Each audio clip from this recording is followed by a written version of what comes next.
ఆర్ఆర్లు, సిఏలు, field అసిస్టెంట్లు, విఆర్ఏలు, విఆర్ఓల కోసం ప్రతి ఒక్కరి కోసం తెలంగాణ మాలమానాడు కష్టపడ్డది, పనిచేసింది.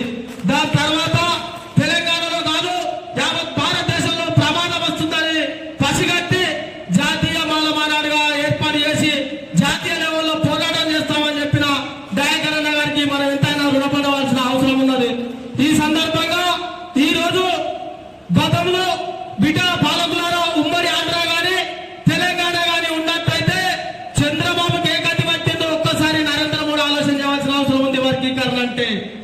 ఆ తర్వాత రాజ్యాంగాన్ని మారుస్తా అంటే ఈ రోజు ఇక్కడ ఉన్న వెల్మతోర కేసీఆర్ కి ఏ గతి పట్టిందో ఒక్కసారి నరేంద్ర మోడీ వెనుకలు చూసుకోవాల్సిన అవసరం ఉంది. బిడ్డ నరేంద్ర మోడీ 547 పార్లమెంట్ సీట్లలో సుమారు ఎస్సీ ఎస్టీలు 120 నుంచి 150 మంది ఉంటారు మా ఊళ్ళే. బిడ్డ వాళ్ళు ఏ పార్టీని బీఫామ్ ఇచ్చినా ఏం చేసినా ఆదివాసీ లంబడీలు ఎస్సీ ఎస్టీలో ఉంటారు. బీసీలను కలుపుకొని బిడ్డ నీ కుర్చీ వీకెత్తమని చెప్పి సందర్భంగా హెచ్చరిస్తున్నాం.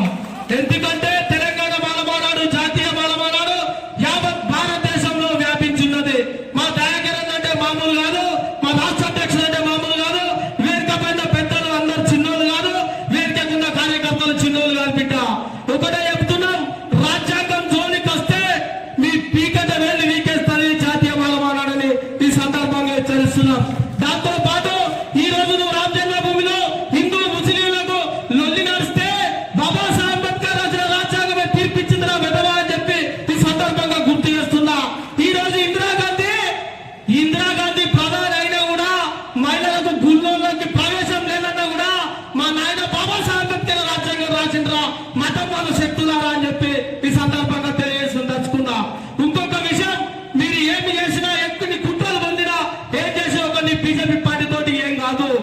ఎన్డీఏ ప్రభుత్వంలో ఉన్న ఎంపీ సోదరి మనులారా, పార్లమెంటు సభ్యులారా, మీరు దయచేసి మాలమాదిగల మధ్యలో, బీసీల మధ్యలో, ఆదివాసీల మధ్యలో, లంబాడీల మధ్యలో కుట్రలు మానుకుంటేనే మీ నిజంగా పార్లమెంట్ సభ్యులుగా ఎన్నికైతారు.